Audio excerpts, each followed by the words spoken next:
ครับ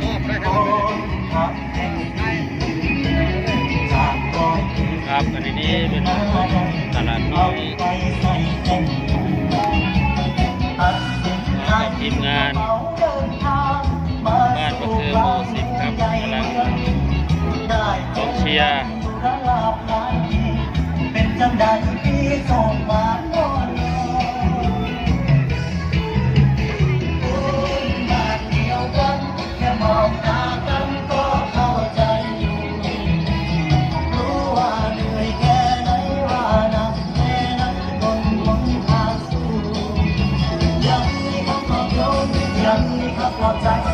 มีคำว่าสบายดีก็ให้กันเสมอเด้อคนบ้านเขาโอ้ยโลกคนบ้านเขา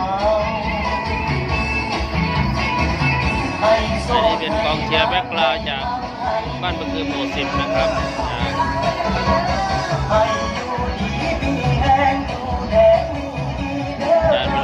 แสงครับ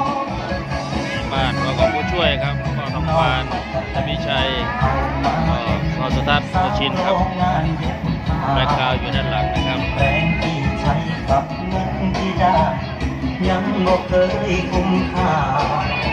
นักเรียนมอปลายจากภาคอีสานกลายเป็นแรงงานถูกกดราคาเรามาซื้อลาบเขาได้บอกกันจังได้รถไฟฟ้า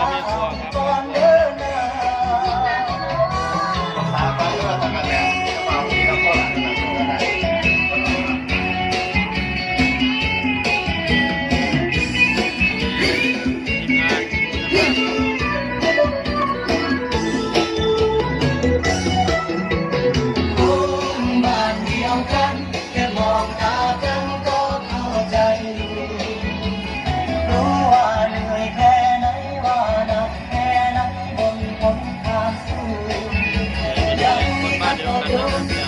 มีคำปลอบใจมีคำว่าสบายดีบอกให้กันเสมอเด้อคนบ้านเราโอ้ยโลกคนบ้านเราให้สุขให้มันให้มั่งให้มีให้อยู่ดีมีแห้งอยู่แดง